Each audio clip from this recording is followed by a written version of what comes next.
अस्सलामु अलैकुम वरहमतुल्लाहि वबरकातुहू। इन्नल हम्दुलिल्लाह नहमदुहु व नस्तईनुहु व नस्तगफिरुहु व नऊज़ु बिल्लाहि मिन शुरूरि अनफुसिना व मिन सय्यिआति अमालिना।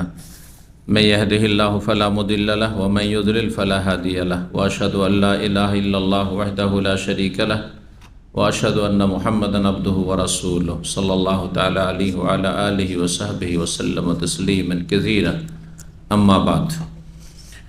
सम्मानित भातृमंडলী, আল্লাহ রাব্বুল আলামিনের প্রশংসা এবং নবী সাল্লাল্লাহু আলাইহি সাল্লামের উপর সালাত ও সালামের পর আজ জুমাবার 3রা রবিউল আউয়াল 1446 হিজরি মোতাবেক 6 সেপ্টেম্বর 2024 আমাদের ধারাবাহিক আলোচনা সংক্ষিপ্ত জাদুল মাদ থেকে পর্ব নম্বর 84। বিষয়বস্তু খাদ্য এবং পানীয় সম্পর্কে এবং তার আদব কায়দা সম্পর্কে রাসূলুল্লাহ সাল্লাল্লাহু আলাইহি ওয়াসাল্লামের আদর্শ, পানাহার এবং তার শিষ্টাচার আদব সম্পর্কে রাসূলুল্লাহ সাল্লাল্লাহু আলাইহি ওয়াসাল্লামের আদর্শ কেমন ছিল, কি খেতেন, কি খেতে ভালোবাসতেন, কি ধরনের খাবার এবং কি নিয়মে খেতেন আর কি পানীয় ভালোবাসতেন, এই বিষয়টি বলছেন লেখক ইমাম ইবনুল কাইয়িম রাহিমাহুল্লাহ, মূল কিতাবের লেখক। সংক্ষিপ্ত করেছেন শেখুল ইসলাম মুহাম্মদ বিন আব্দুল ওয়াহাব রাহিমাহুল্লাহ, সংক্ষিপ্ত জাদুল মাদ। বলছেন যে ওয়ালাম ইয়াকুন মিন আদাতিহি সাল্লাল্লাহু আলাইহি ওয়াসাল্লাম হাবসুন নাফসি আলা নাওইন ওয়াহিদিন মিনাল আগযিয়া। নবী সাল্লাল্লাহু আলাইহি ওয়াসাল্লামের অভ্যাস এমন ছিল না যে তিনি বিশেষ এক ধরনের খাবার শুধু খাবেন বা এক ধরনের খাবারে বা কয়েকটি খাবারে নিজেকে সীমিত রাখবেন, আমি শুধু এটা খাই আর এটা খাই, ভিন্ন কিছু খাই না, এমনটা করতেন না। যা সামনে আসলো হালাল পাক পবিত্র হইলেও না খেতেন। নিজেকে সীমাবদ্ধ রাখতেন না বিশেষ কোনো ধরনের খাবারে। যেমন অনেকে আছে আহার বাছাই করে খায়, তারা সবসময় ওই ক্ষীণ হয়ে থাকে, তাদের শরীর ভালো হয় না, শরীরে গোস্ত লাগে না, দেখবেন না, বলেন না চারা বাছা, আমাদের অঞ্চলে ভাষায় চারা বাছালো মানে বাছাই করে চারা। ফাইন্নাহু মুদিররুন, কারণ এটি ক্ষতিকর। আপনি শুধু এক রকমের খাবার খাবেন, কেউ শুধু গোস্ত খাবে, ওকে মাছ দিলে খাবে না, আছে না কিছু লোক, কেউ আছে মাছ খাবে গোস্ত খাবে না, অথবা ধরেন সবজি খাবে শুধু নিরামিষ।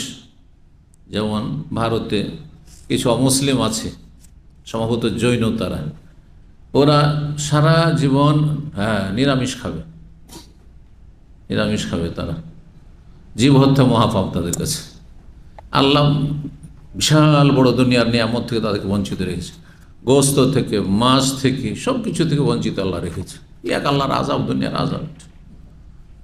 যে হালাল হওয়া সত্ত্বেও আল্লাহ তাদেরকে মহরুম রেখেছে দুনিয়ার নিয়ামত থেকে, আর আখিরাত থেকে তো বঞ্চিত আছেই কাফের হওয়ার কারণে। মানুষ যদি সীমিত রাখে নিজেকে এক দুটি খাবারে, তাহলে বলছেন ফাইন্নাহু মুদিররুন, এটা শরীরের জন্য ক্ষতিকর, স্বাস্থ্যের জন্য ক্ষতিকর। শুধু সবজি খেলেও ক্ষতি, শুধু গোস্ত খেলে ক্ষতি, শুধু মাছ খেলেও ক্ষতি, শুধু আমি ডিম খাবো। কিছু লোকের আজকাল এক ধরনের ডায়েট শুরু করেছে না, 5টা যেটা ডিম শুধু, ভাত রুটি হারাম করে নিয়েছে, ভাত রুটিকে তো হারাম করে দিয়েছে একবার। না না না, এর পার্শ্ব প্রতিক্রিয়া থাকতে পারে।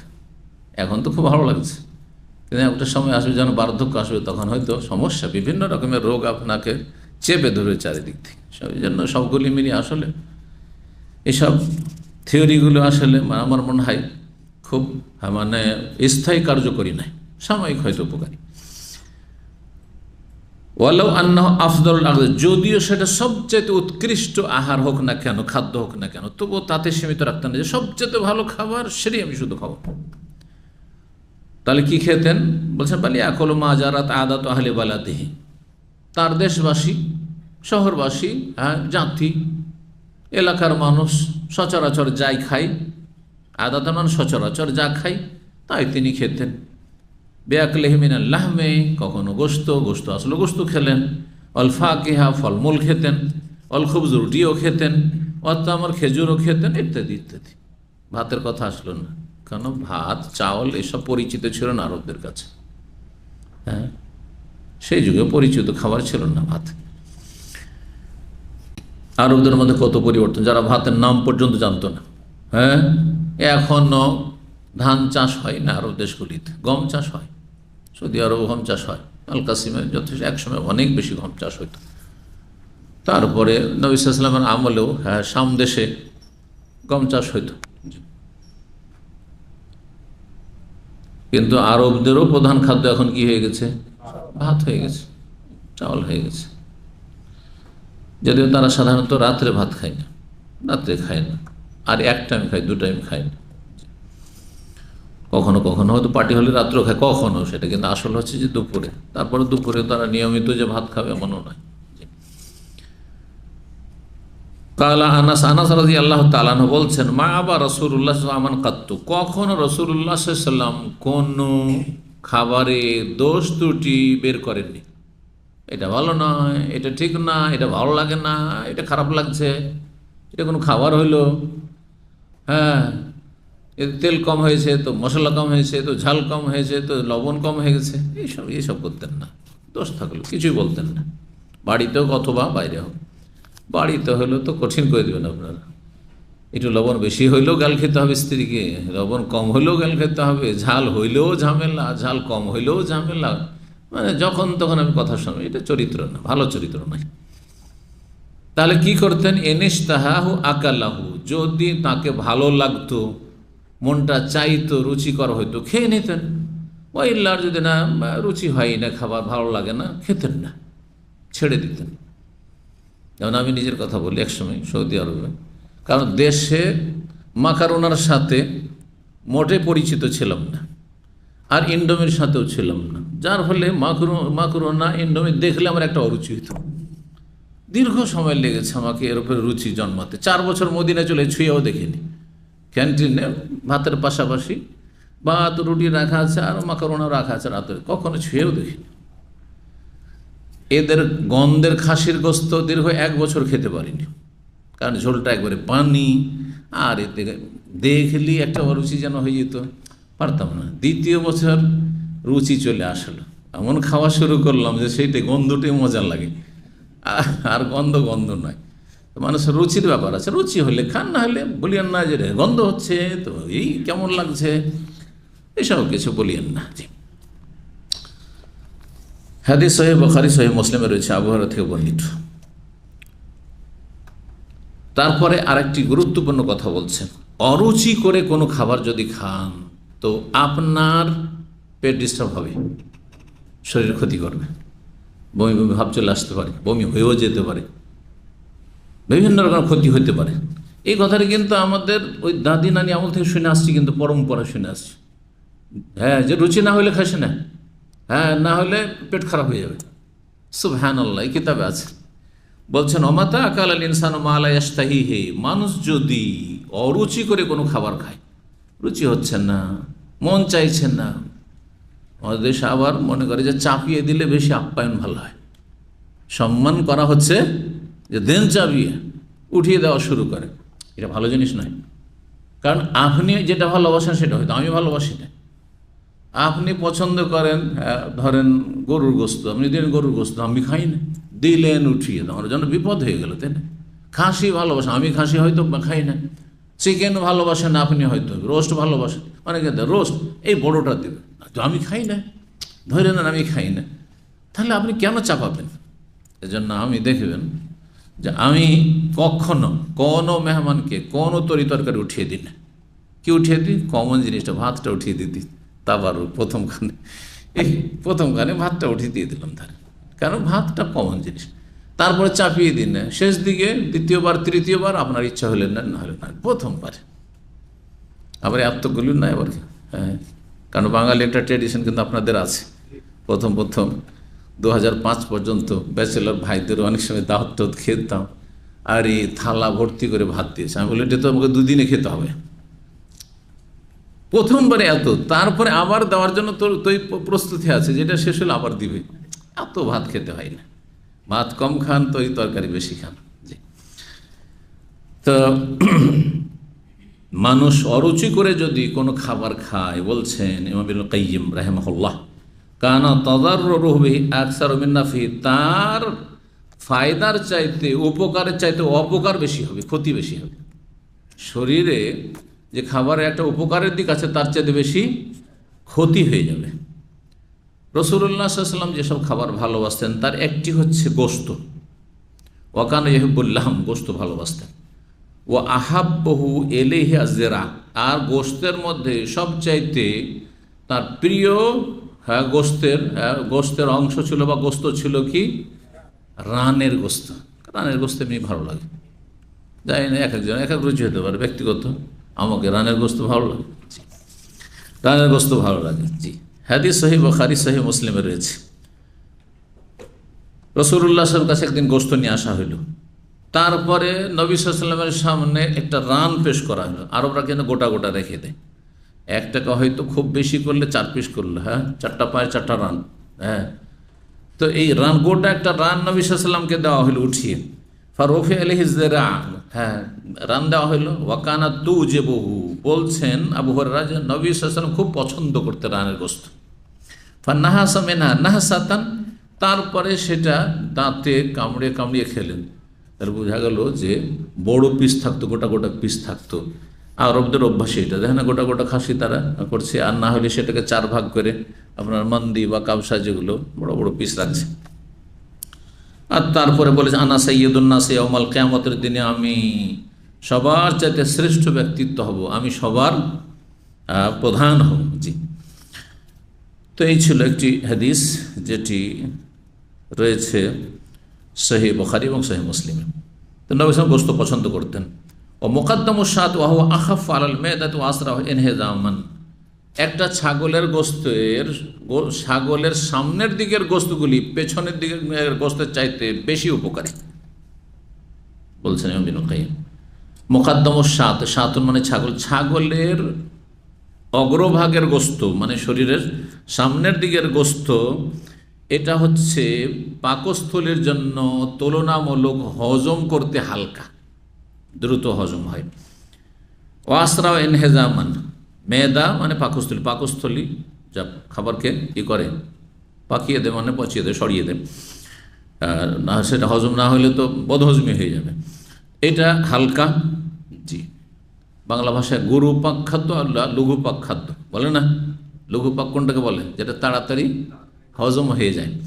ওয়াসরাও এনহেজাম মানে, এবং দ্রুত সেটা হজম হয়ে যায়। হজম কথাটি কিন্তু আরবি শব্দ, এনহেজাম হজম থেকে আসছে, হ্যাঁ, দদ মিম, হ্যাঁ, হজম। জি, এই জন্য পাকস্থলীকে জেহাজ হাজমি বলা হয়। জি, ওয়াকানা ইয়াহিব্বুল হালওয়া ওয়াল আসল, নবী সাল্লাল্লাহু আলাইহি ওয়াসাল্লাম মিষ্টি পছন্দ করতেন, মিষ্টি জাতীয় খাবার পছন্দ করতেন। ওয়াল আসল, এবং মধু পছন্দ করতেন, মধুও মিষ্টি, মধু পছন্দ করতেন। মিষ্টি কোন ধরনের মিষ্টি? এখন আপনি যদি বলেন বাংলাদেশি মিষ্টি রসগোল্লা, হ্যাঁ, আর যদি বলেন যে পাকিস্তানি মিষ্টি বরফি, আর যদি বলেন যে আরবদের মিষ্টি, এই যে বেকারির মিষ্টি, এত মিষ্টির মিষ্টি, চিনি আর চিনি শুধু, এগুলো পছন্দ করতেন না। না না, মিষ্টি এক কথায় মিষ্টি পছন্দ করতেন, মিষ্টি জাতীয় খাবার। মিষ্টি জাতীয়কে ওলামারা 2 ভাগে ভাগ করে, একটা প্রাকৃতিক ন্যাচারাল মিষ্টি, আর একটা হচ্ছে কৃত্রিম মিষ্টি। কথা বলছে, প্রাকৃতিক মিষ্টির মধ্যে সবচেয়ে উত্তম এবং কম ক্ষতিকর মিষ্টি হচ্ছে খেজুর এবং মধু। এই জন্য ভাষ্যকার এখানে বলছেন, উল্লেখ করেছেন যে আল হালুয়া, বাত্তাল বলছেন আল হালুয়া আল আসমিন জুমলাতে তৈয়বাতিল মজকুর, আল্লাহ তৈয়বাত পাক পবিত্র খাবার কথা কোরআনে এখানে বলেছেন এবং খেতে বলেছেন। হালুয়া মিষ্টি জাতীয় খাবার এবং মধু এগুলি তারই অন্তর্ভুক্ত। কুলু মিনাত তৈয়বাত আল্লাহ বলেছেন, এবং এগুলিও মানুষের জন্য সুস্বাদু এবং মোবাহ জায়েজ খাবার। জি, তো বলছেন যে ইমাম হাফিজ বিন হাজার আরও বলছেন ওয়াইউখাযু মিনহু জাওয়াজু ইত্তিখাযিল আতম মিন আনওয়াই শাত্তা, এখান থেকে বোঝা যায় যে আপনি বিভিন্ন রকমের খাবার আপনি গ্রহণ করতে পারেন। শুধু আপনি নোনতা খাবেন সেটাও নয়, আর শুধু মিষ্টি খাবেন সেটা নয়, সব বিভিন্ন রকম খাবার খেয়েছে। ওয়াকানা বাযু আহলিল ওয়ারা ইয়াকরাহু যালিকা, কিছু এইরকম অধিক পরহেজগার লোক, কিছু লোক অধিক, এরা সাধারণত ওই যাদের মধ্যে এক সময় সুফিরা, তারা আজকালকার সুফিদের মতো ভণ্ড বেদাতি ছিল না, আর শিরকি আকীদায় ছিল না। তারা অনেক হালাল খাবার যেটা বেশি আকর্ষণীয় সেটা থেকে নিজেকে বাঁচিয়ে রাখতেন, মানে দুনিয়াদারি যাতে না চলে আসে, নিজেকে সংযত রাখার জন্য। প্রথম দিকের সুফিরা মানে ছিলেন কি আখেরাত মুখী বেশি আর দুনিয়া বিমুখ, দুনিয়ার এত মজা নিব না, না হলে দুনিয়ামুখী হয়ে যাব, বিলাসিতা চলে আসবে, এই ধরনের ধারণা ছিল। তো তারা অনেকে এটা অপছন্দ করতেন না যে এত আইটেমের খাবার খাবো না। বেশি আইটেমের খাবার মানুষের বিলাসিতা নিয়ে আসে। ধরেন আপনার খাবারে দুপুরের খাবার 3টা আইটেম যথেষ্ট, আর এই 3টা নয় 4টা 5টা হলো, কিন্তু 10 রকম 20 রকম আইটেম, ভর্তায় শুধু 20-30 রকম, এগুলো বিলাসিতা। বিলাসিতা খাবেন এতটুকু, আর বিশাল ছাগলের রেখে দিয়ে সামনে সব নষ্ট, হ্যাঁ, চারা নাও খেলেন না, এটা বিলাসিতা। এগুলো নাজায়েজ অনেক সময়। তো কথা হচ্ছে যে খাবার যাতে নষ্ট না হয় আর যতটা প্রয়োজন, আর যাতে মানুষের এত দুনিয়াদারি না চলে আসে। এত আইটেম থাকলে তারপর একটু একটু করে খেতে খেতে কি হয়ে যাবে, হ্যাঁ, বিন্দু বিন্দু সাগর হয়ে যাবে। পেট এত ভর্তি হয়ে গেছে, ভর্তা সবগুলো আইটেম, ভর্তা খেতে, ভর্তা মানে ভর্তাকে ভর্তা কেন বলে, আমি এর নামকরণ নিজে আবিষ্কার করেছি। ভর্তা মানে ভরা, মানে ভাতকে বেশি করে ভরে পেটে। এমনি অন্য তরকারি এত ভাত খেতে পারবেন না, কিন্তু ভর্তা একটু একটু খেতে খেতে এতগুলো ভাত ভরে ফেলেছে। এই জন্য এই ভর্তা এর নাম আসলে, বেশি করে পেটে ভাত ভরতে পারে। বুঝতে পেরেছেন? এটা কিন্তু আমার আবিষ্কার, আমি কারো কাছ থেকে শুনিনি, কোনো কিতাব পড়িনি। কিছু কিছু জিনিস আবিষ্কার করি, যে নাম কেন এরকম রাখলো, আর বাঙালি জাতির ভর্তা কেন বলে। এটা আমাদের আঞ্চলিক ভাষা কিন্তু ভর্তা না, এটা সানা, মানে সানে যেহেতু সেজন্য এর নাম সানা। কিন্তু আলুর সানা, হ্যাঁ, ভর্তাও বুঝে, কিন্তু কথা আলুর সানা, তার ডালের সানা ইত্যাদি এইভাবে। তো বেশি খাবার খায় না মানুষ, ভাত বেশি খায় না ভর্তাতে, তরি তরকারি দিয়ে গোস্ত এত বেশি ভাত খায় যত ভর্তাতে ভাত টানে। তো তারপরে বলছেন যে ওয়ালা ইউরাখিস আন ইয়াকুলা মিনাল হালাওয়াতি ইল্লা মা কানা হুলুহু বিতাবঈহি। আর সালাফদের যুগে বা আগের যুগে কিছু কিছু যারা দুনিয়া বিমুখ, আখেরাতমুখী বেশি, দুনিয়ার লোভ লালসা কম, দুনিয়ার বিলাসিতাকে অ্যাভয়েড যারা করতেন, তারা প্রাকৃতিক মিষ্টিগুলি খেতেন, পছন্দ করতেন। যেমন কাত্তামরে, যেমন খেজুর, ওয়াল আসাল, মধু, এই ধরনের, কারণ এগুলোতে ক্ষতি কম, লাভ বেশি, যদিও মিষ্টি। জি।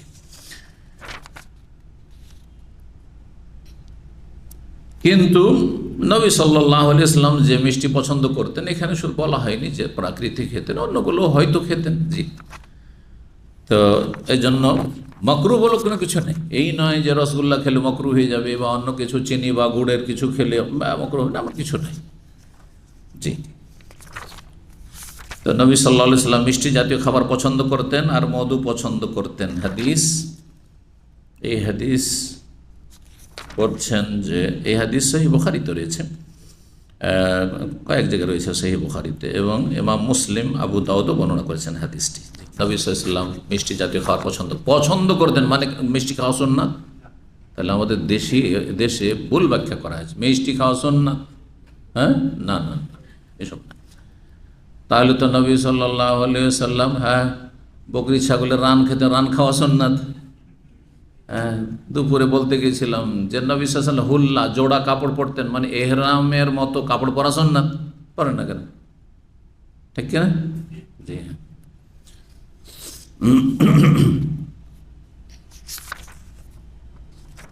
তো নবী সাল্লাল্লাহু আলাইহি ওয়াসাল্লাম মিষ্টি এবং মধু পছন্দ। হাযিহিস সালাসা, এই 3 প্রকার খাবার, অর্থাৎ বলছেন আল্লাহাম, গোশত, ওয়াল হালওয়া, মিষ্টি, ওয়াল আসাল, আর মধু, এই 3টি খাবার হচ্ছে মিন আনফাইল আগজিয়াতিল বাদান ওয়াল কাবেদ ওয়াল আদা, শরীরের জন্য আর লিভারের জন্য, কাবেদ মানে লিভারের জন্য আর শরীরের অঙ্গ প্রত্যঙ্গের জন্য সবচেয়ে বেশি উপকারী, সবচেয়ে বেশি উপকারী মধু আর মিষ্টি। আর যদি সেটা প্রাকৃতিক মিষ্টি হবে না, খেজুর, দেখেন খেজুর 7টা খেজুর খান, সারা দিনও যদি না খান, শরীর আপনার স্ট্রং, শরীর হালকা।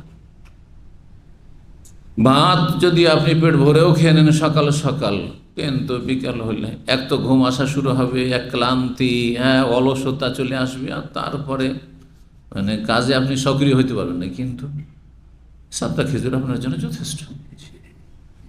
তো নবী সাল্লাল্লাহু আলাইহি সাল্লাম এই খাবারগুলি খেতেন, কারণ এগুলি শরীরের জন্য, লিভারের জন্য আর শরীরের সমস্ত অঙ্গ প্রত্যঙ্গের জন্য সবচেয়ে বেশি উপকারী। ওয়াকানা ইয়াকুলু ফাকিহাতু বালাদিহি, নবী সাল্লাল্লাহু আলাইহি সাল্লাম সব ধরনের এলাকায়, অঞ্চলে যেসব ফলমূল পাওয়া যেত খেতেন। যেসব ফল সিজনাল, মৌসুমি হইতো এলাকাতে মানে নবী সাল্লাল্লাহু আলাইহি সাল্লামের কাছাকাছি তাইফে বেশি ফল হইতো, মক্কায় যেহেতু মাতৃভূমি মক্কা। আর নবী সাল্লাল্লাহু আলাইহি ওয়াসাল্লাম যেমন তাইফের কাছাকাছি দুধ মায়ের বাড়ি থেকেছেন, তাইফের কাছাকাছি জায়গায় সেটা। তো মক্কাতে যদিও ফলমূলের গাছ নেই, কিন্তু পাশেই তাইফ রয়েছে, সেটা হচ্ছে উদ্দেশ্য। তো নিজ শহরের মানে নিজ অঞ্চলের এলাকার ফলমূল তিনি খেতেন। কখন? ইন্দামা, যখনই সেটার সিজন আসত। এই জন্য অনেকে আজকাল বলছেন যে কোনো সিজনাল ফল খেতে হয়, যে কোনো মৌসুমের ফল খেতে হয়। এই জন্য আরব দেশে বিভিন্ন রকম ফল আছে, এই ফলগুলি সবসময় আসে না। কখনো আপনার ওই স্ট্রবেরি আসছে, এটা সিজন ধরেন। কখনো আপনার রুম্মান, কি বলছে এটা, বেদানার সিজন এটা।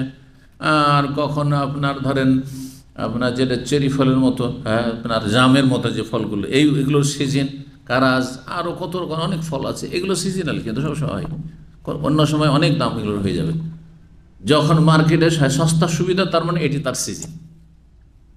তো যে কোনো মৌসুমি ফল খাওয়া মানুষের জন্য উপকারী। নবী সাল্লাল্লাহু আলাইহি ওয়াসাল্লাম সব ধরনের ফল খেতেন যখন নতুন নতুন উঠে আসতো। ওয়ালা ইয়াহতামি আনহা, কোন ফলমূল থেকে পরহেজ করতেন না। পরহেজ করা বুঝেন, মানে এটা খাবো না, এটা চলবে না, এরকম করতেন না, যা আসতো খেতেন। ওহমিন আসবাব হেফজিস সেহা, বলছেন যে যে কোনো ফলমূল যখন নতুন নতুন উঠে আসবে, সেগুলি খাওয়া এটি স্বাস্থ্য সুরক্ষার একটি মাধ্যম। যে কোনো সিজনাল ফল, আমের সময় কিছু আম খেয়ে নেবেন, কাঁঠালের সময় কিছু কাঁঠাল খেয়ে নেবেন। আর যে কোনো সিজনে যে ফলগুলি আসছে ফল খাবেন।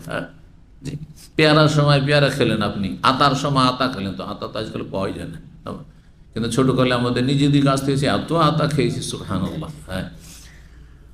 তো ফাইনাল্লাহ সুবহানাহু ওয়া হিকমাতিহি, বলছেন যে আল্লাহ সুবহানাহু ওয়া তাআলার হিকমত, যে জাআলা ফি কুল্লি বালাদিন মিনাল ফাকিহাতি মা ইয়ানতাফিউ বিহি আহলুহা, প্রত্যেক শহরে বা প্রত্যেক অঞ্চলে এমন এমন ফল আল্লাহ রাব্বুল আলামিন উদ্গত করেছেন, মা ইয়ানতাফিউ বিহি আহলুহা, সেখানকার অধিবাসীরা যা দিয়ে উপকৃত হইতে পারে, খেয়ে উপকৃত হইতে পারে।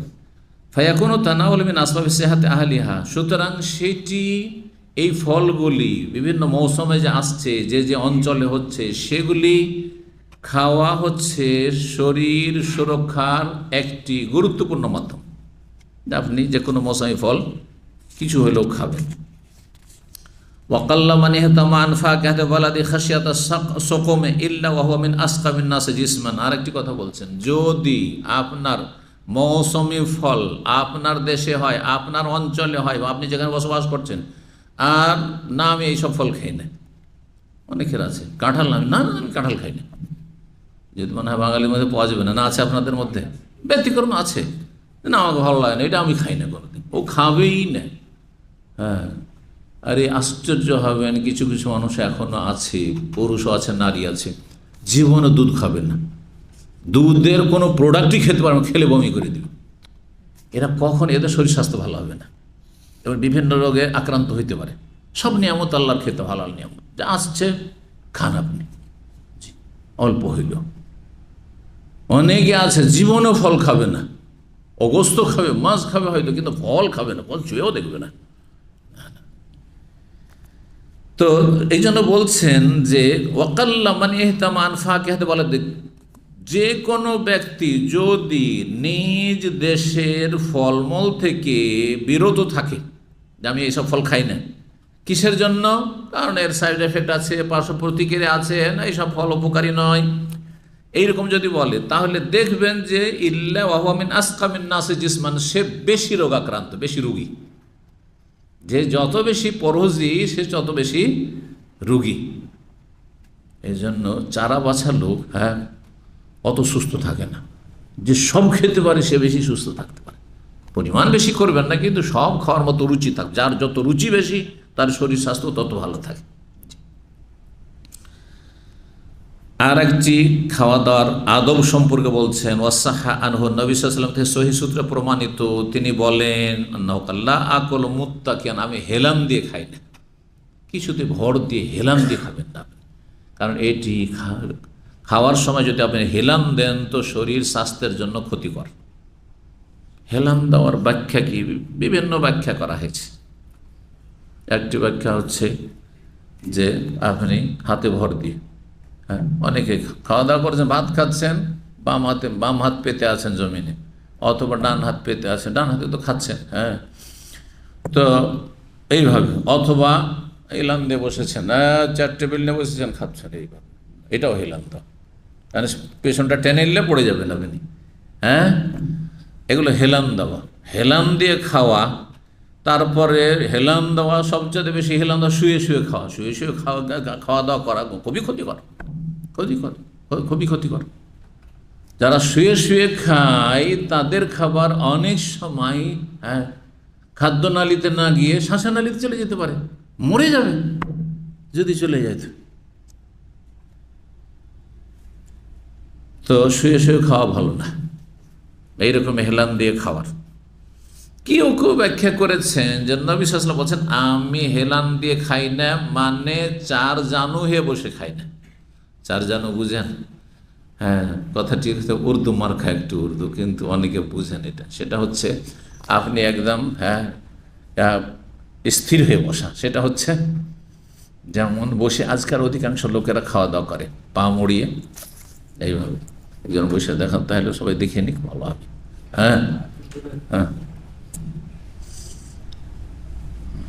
না না না, খান না, যেটা খাওয়া ঠিক নয়।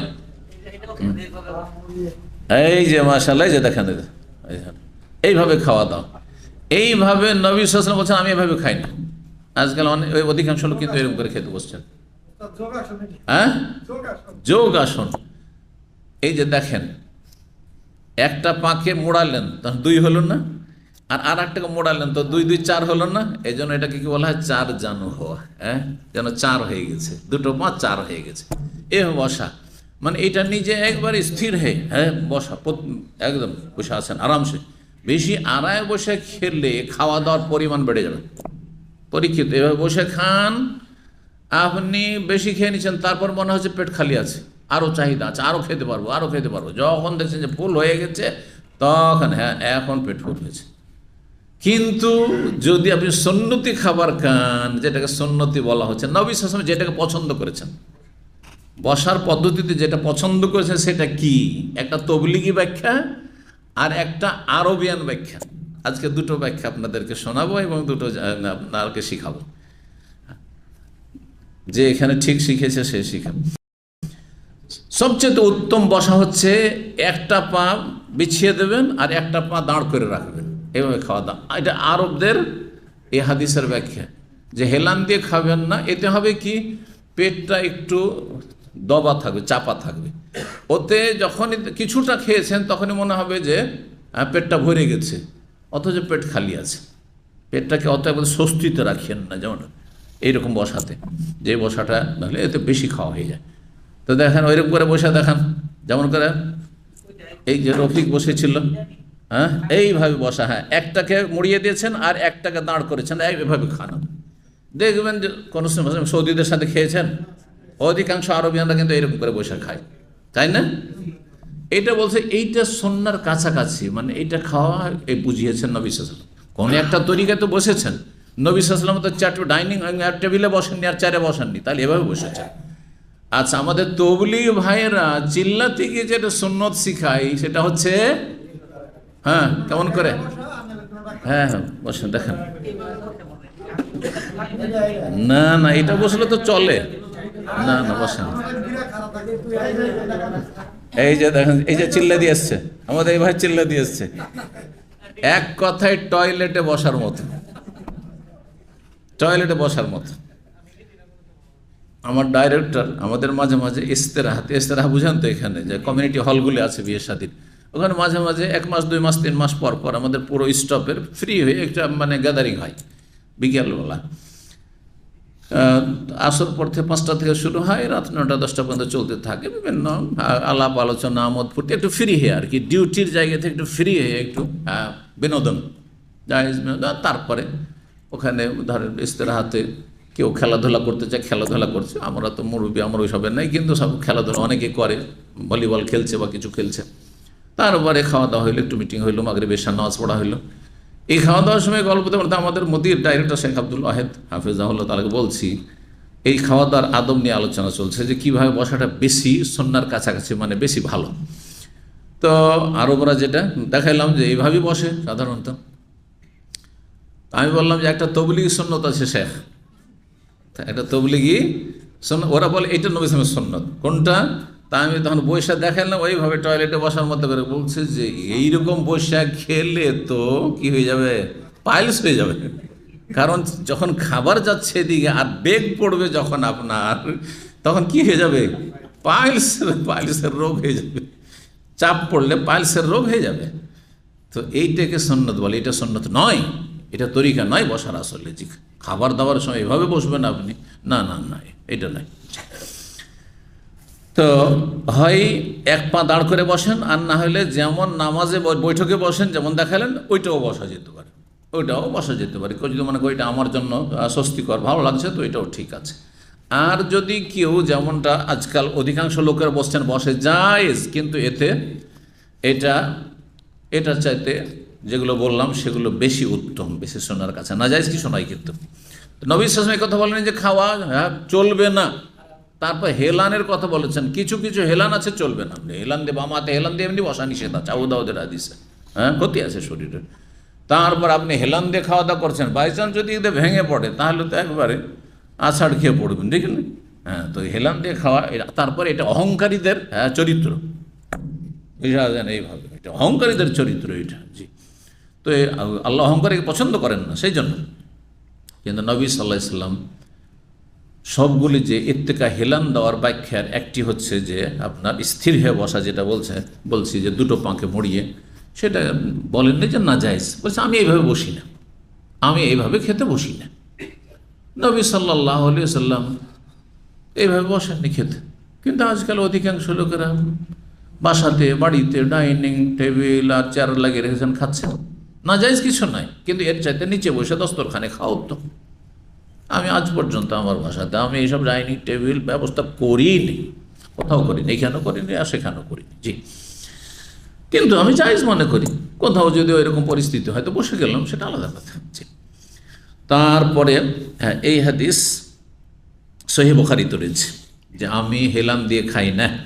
ওয়াকালা নবী বলছেন ইন্নামা আজলিসু, আমি খেতে বসি বা এমনি বসি, কামা ইয়াজলিসুল আবদু, যেমন একজন দাস বসে।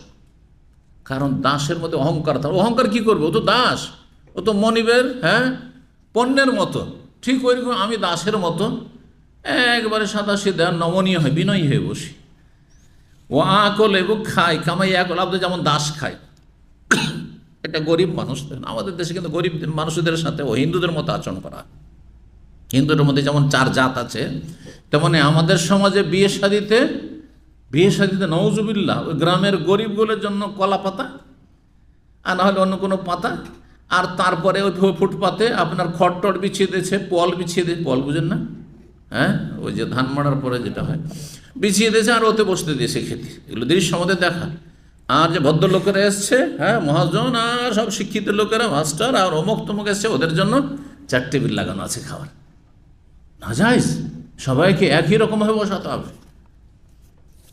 কোনো এলাকায় আপনার ওই আছে জমিদারি প্রথা যে চলেছিল এক সময়, ওর কিছু এখনো পরম্পরা বাকি থেকে গেছে, যার ফলে ওরা মনে করে যে গ্রামের এই আমাদের প্রজা ছিল। আমাদের এক সিলেটি ভাই বলছেন ওরা হচ্ছে চৌধুরী, তো চৌধুরী মানে তো বোঝেন যে ওরা একসময় জমিদার ছিল, তাই না?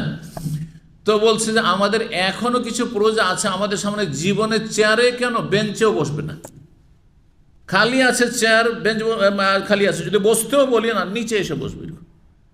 কারণ ওইভাবেই তাদের প্রতিপালন হয়েছে যে আমাদের সমাজে আমরা হচ্ছে নেগলেক্টেড, আমরা হচ্ছে ছোট, সুতরাং আমাদেরকে ওই মাটিতে বসতে হবে। আর আমাদের এরা মনিব ছিল সব, এই চৌধুরী আর জমিদারগুলো আর ভূঁইয়ারা, সুতরাং এরা বসবে চেয়ারে। হারাম এগুলো, এই তমিজ, এটা হচ্ছে হিন্দু সভ্যতা, ইসলাম মোটেও অনুমোদন দেয় না এর। জি। তো নবী সাল্লাল্লাহু আলাইহি ওয়াসাল্লাম বলছেন, আমি বসি দাসের মতো, আমি খাইও দাসের মতো, মানে যেমন করে দাস বসে। আল্লামা আল-আলবানী রাহিমাহুল্লাহ সিলসিলা সহিহ হাদিসটিকে সহিহ বলেছেন। ইমাম বগবী হাদিসটিকে নিয়েছেন শারহুস সুন্নাত। আচ্ছা, এই যে আমি হেলান দিয়ে বসি না, হেলান দেওয়ার তাফসীর কেউ বলেছে তারাব্য, মানে পাকে মুড়িয়ে বসা, দুটো পাকে মুড়িয়ে বসা, এটা তারাব্য যেটা বললাম। চার জানো হে বসা, অবিল ইত্তিকায় আলাশাই, অথবা কোনো কিছুতে হেলান দিয়ে বসা, চারে হেলান দেন অথবা আপনি হাত জমিনে রেখে হেলান দেন। অবিল ইত্তিকাল আল জাম, পার্শ্ব দেশে সাইডে হেলান দেওয়া হোক। ওয়াল আনওয়াই সালাসানের এতে মদির, এই 3 রকমের হেলান দেওয়াই ক্ষতিকর, হেলান দিয়ে খাওয়া দাওয়া করা ক্ষতিকর। নবী সাল্লাল্লাহু আলাইহি ওয়াসাল্লাম যখন খেতেন তখন আমরা যেমন ভাত খাই একবার এইরকম করে, কয়টা আঙ্গুল দিয়ে, হ্যাঁ, অথবা এরকম করে, হ্যাঁ, অনেকে ভাত খেতেই জানে না, এইভাবে উঠি, তাই না? তার মানে বোঝা যাচ্ছে যে এই ভাত তাদের খাওয়া আসলে ছিল না, নতুন শিখেছে, যার ফলে এখনো শিখতে পারেনি কেমন করে ভাত খায়। তো এই যে 5 আঙ্গুল দিয়ে ভাত খায়, আমরা কয় আঙ্গুল দিয়ে খাই? 5 আঙ্গুল দিয়ে, আসলে 5 আঙ্গুল দিয়ে। নবী সাল্লাল্লাহু আলাইহি ওয়াসাল্লাম প্রথমে ভাত খাননি, তাই না? কি খেয়েছেন? রুটি, গোস্ত খেয়েছেন। তো 3টা আঙ্গুল ব্যবহার করতেন, 3টা আঙ্গুল দিয়ে। বলছেন যে ওয়াকানে ইয়াকুল বি আসাবিহি সালাত, 3 আঙ্গুলে তিনি ধরে খেতেন, এভাবে উঠি, অল্প খাওয়া হবে, তাহলে অল্প অল্প উঠবে। আর যদি এভাবে ধরেন, হ্যাঁ, একসাথে 2-3টা খেজুর উঠবে, হ্যাঁ, একসাথে আঙ্গুর উঠাবে 4-5টা আঙ্গুর, এরকম উঠাবেন না, জি, ওই রকম নাই। ওয়াহাদ আনফা মা ইয়াকুনু মিনাল আকলাত, যারা খুব মিষ্টি রসগোল্লা খায়, যদি এই 3 আঙ্গুলে ধরে তো 2টা ধরতে পারবে, কিন্তু যদি এইরকম করে ধরে 2-3টা একসাথে উঠিয়ে দিল, দেখছি যে কম আছে রে, ওই একটা করে খেলে আমি কম পেয়ে যাবো, বেশি খাওয়া অভ্যাস, একসাথে 2-3টে করে না, এটাও নবী সাল্লাল্লাহু আলাইহি ওয়াসাল্লামেরও এই ছিল না, আদর্শ ছিল না, সুতরাং এইভাবে খাওয়া ঠিক নয়। আর তারপরে অন্যের সাথে খেলে লক্ষ্য রাখতে হবে, ওইটা একটা গুরুত্বপূর্ণ বিষয়, সবাই যেন পায়। অনেকে আছেন একসাথে এই রুজ বোখারি খাবার নিয়ে, গোটা মুরগি নিয়ে বসছেন, দেখলেন যে রানটা তো ওইদিকে চলে গেছে, ফট করে থালাটাকে দিল ঘুরিয়ে। এইরকম অসভ্য লোকও এখনও আছে, আপনাদের সাথেও অনেক সময় পড়বে এরকম লোক। বিচিত্র কিছু নয়, ধানে কিছু চিটা থাকবেই, জি, ভালো কাজ নয় এটা, খারাপ, বরং দিয়ে চান্স দেওয়া উচিত অন্যকে, ওর দিকে দিয়ে দেন, ভাইলেন আপনি খান। অথবা কম পক্ষে যদি আপনার খেতে অত চাহিদা থাকে যে আমি রানটা খাবো, ভালো দিকটা খাবো, তাহলে যেভাবে পড়েছে ওইভাবে রাখ, আপনার দিকে পড়েছে ঠিক আছে, খান, অসুবিধা নেই।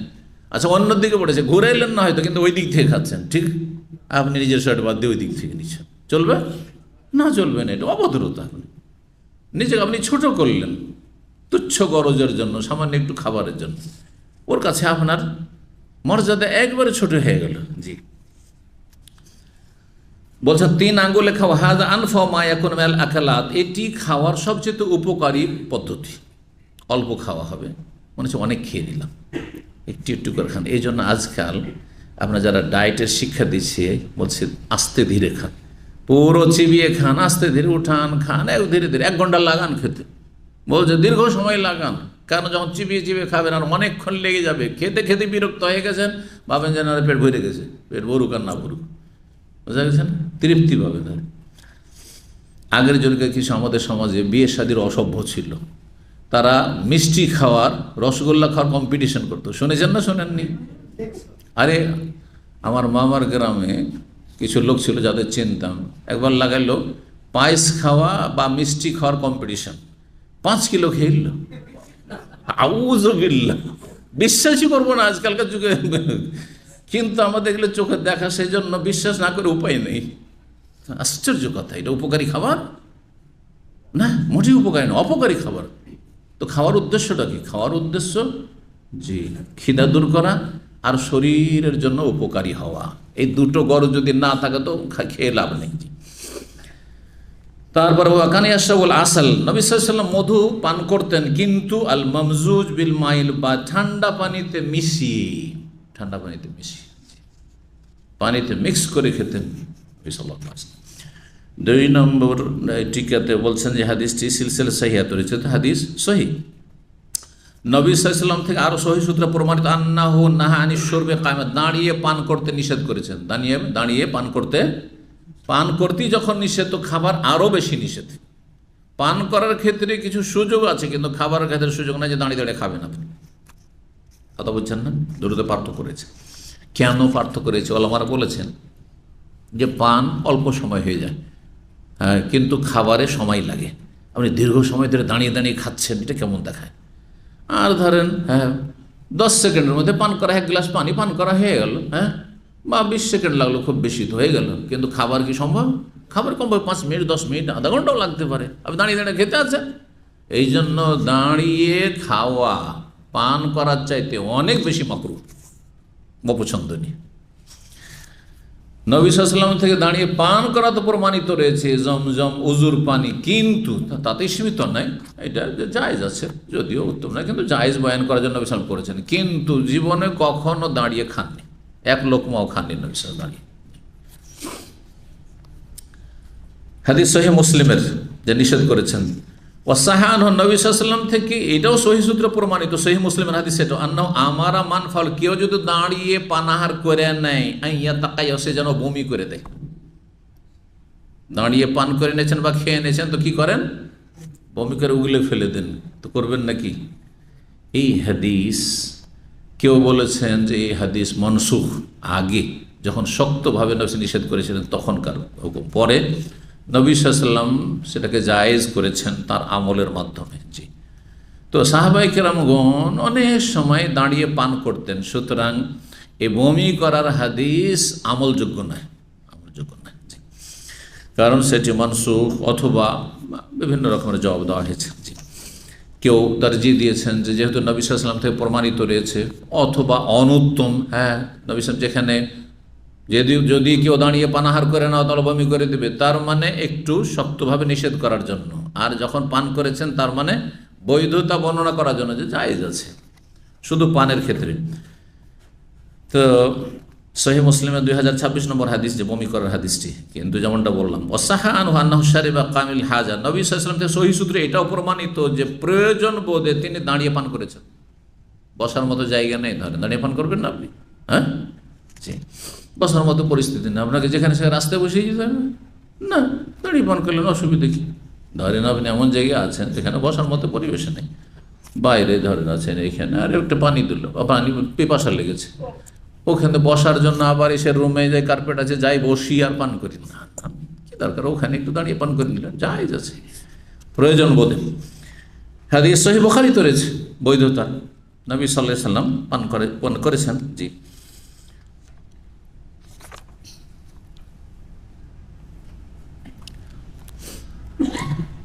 আলী রাদিয়াল্লাহু তাআলা কুফায় ছিলেন, আর তারপরে তার কাছে পানি নিয়ে আসা হলো, পান করলেন, বলছেন দাঁড়িয়ে, সুম্মা কাফা শারিয়া ফাদুল্লাহু ওয়া কায়েম, সুম্মা ক্বালা ইন্না নাসরা ইয়াকরাহুনা শুরবা কাম, কিছু লোকেরা দাঁড়িয়ে পান করাকে মাকরুহ, অপছন্দ মনে করে। কিন্তু আলী বলছেন, শোনো, তোমরা অপছন্দ করছো, মাকরুহ মনে করছো, ওয়া ইন্না সানা কামা মিসলামা সানাতু, নবী সাল্লাল্লাহু এইভাবেই দাঁড়িয়ে পান করে যেমন আমিও দাঁড়িয়ে পান করলাম। তারা আলীর খোলাফায়ে রাশিদিন এরকম আমল করেছেন। জি, জায়েজ রয়েছে। যে হাদিসগুলি নিষেধাজ্ঞার হাদিস, যে দাঁড়িয়ে পান করবে না, সেগুলি সম্পর্কে ওলামাদের নানা মত রয়েছে। এগুলোর ব্যাখ্যা কি? অধিকাংশ ওলামার, জমহুর, অধিকাংশ আইম্মায়ে কেরাম, হানাফি, শাফি, মালিকি, হাম্বলি, অধিকাংশ ওলামারা তারা বলছেন জায়েজ, দাঁড়িয়ে পান করা জায়েজ, কিন্তু উত্তম নয়। উত্তম হচ্ছে বসে, জায়েজ অনুত্তম, উত্তম আর অনুত্তম। আর আরেক দল বলছেন না, সেটা অপছন্দনীয় বা নিষিদ্ধ।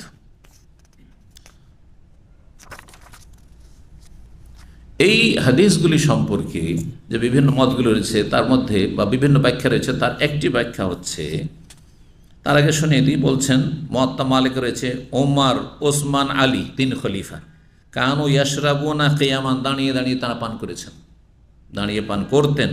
ওয়াকানা সাদ বিন ওয়াক্কাস আয়েশা লা ইয়ারাউনা বিযালিকা বাসান, কোন আপত্তি মনে করতো না কেউ দাঁড়িয়ে পান করলে। ওয়াসাবাতাত রুখসান জামাতি মিনাত তাবিন, একদল তাবেঈন থেকে প্রমাণিত দাঁড়িয়ে পান করা, তাহলে দাঁড়িয়ে পান করা সাহাবায়ে কেরাম তাবেঈনদের মধ্যে প্রচলন ছিল প্রয়োজন বোধে, কোনো মাকরু অপছন্দনীয় ঘৃণিত নয়, তবে অনুত্তম বলা যায় খুব বেশি।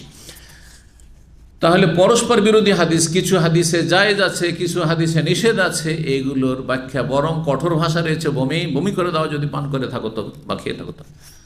তো এগুলোর ব্যাখ্যা কি বা সমন্বয় কি? একদল তারজি দিয়ে গেছেন, মানে একটি হাদিসকে আর এক হাদিসের ওপর প্রাধান্য দিয়েছেন। তারা বলেছেন যে যেই হাদিসগুলিতে জায়েজ রয়েছে সেগুলি হাদিস বেশি শক্তিশালী, আর নিষেধাজ্ঞার হাদিস অত শক্তিশালী নয়। দুটাই সহি, কিন্তু বেশি শক্তিশালী কোন হাদিস? বৈধতার হাদিস, সুতরাং দাঁড়িয়ে পান করা জায়েজ, তারজি হয়ে গেল।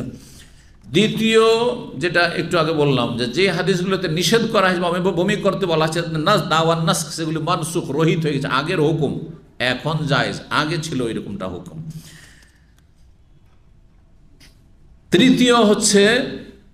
তৃতীয় একটা ব্যাখ্যার মাধ্যমে সমন্বয় করেছে পরস্পর বিরোধী হাদিসে, সেটা হচ্ছে দাঁড়িয়ে পান করা যায় কিন্তু হাঁটতে হাঁটতে পান করা নিষেধ। তাহলে যেখানে দাঁড়িয়ে পান করা নিষেধ বলা হয়েছে, মানে দাঁড়িয়ে চলতে চলতে হাঁটছেন আর পান করছেন। অনেকে আছে 7 আপ পেপসি নিয়েছেন, পানি খাচ্ছেন ঢকঢক করে আর হাঁটছেন, এইটা নিষেধ। কিন্তু যদি দাঁড়িয়ে আছেন কিন্তু স্থির আছেন, হাঁটছেন না, তাহলে জায়েজ। এটাও একটা ব্যাখ্যা করেছেন।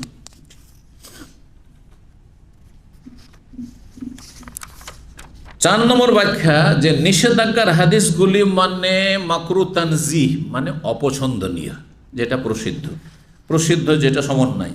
আর জায়েজের হাদিসগুলি হচ্ছে বায়ানুল জাওয়াজ, বৈধতা বর্ণনা করার জন্য, যে জায়েজ আছে কিন্তু উত্তম হচ্ছে যে আপনি দাঁড়িয়ে পান না করলেই ভালো। জি, আজানের সময় হয়ে গেল নাকি? সুতরাং বেশ কিছু এই বিষয়ে আরও আলোচনা আছে ইনশাআল্লাহ তাআলা, আমরা তাহলে আগামী পর্বের জন্য রেখে দিচ্ছি। আরও কিছু খাওয়া দাওয়ার বা পানাহারের আদব, শিষ্টাচার অথবা খাবার সম্পর্কে আরও কিছু মাসাইল রয়েছে ইনশাআল্লাহ তাআলা, তাহলে আগামী সপ্তাহে সেটা সেরে দেব। আল্লাহ রাব্বুল আলামিন যেন তৌফিক দান করেন, কবুল করেন, আপনাদেরকে ভালো রাখেন, রুজিতে বরকত দান করেন, সুস্থ রাখেন, মানসিক, শারীরিক, পারিবারিক, আর্থিক সব দিক থেকে আল্লাহ ভালো রাখেন। ওয়া সাল্লাল্লাহু আলা মুহাম্মদ ওয়া আলা আলিহি ওয়া সাহবিহি আজমাইন।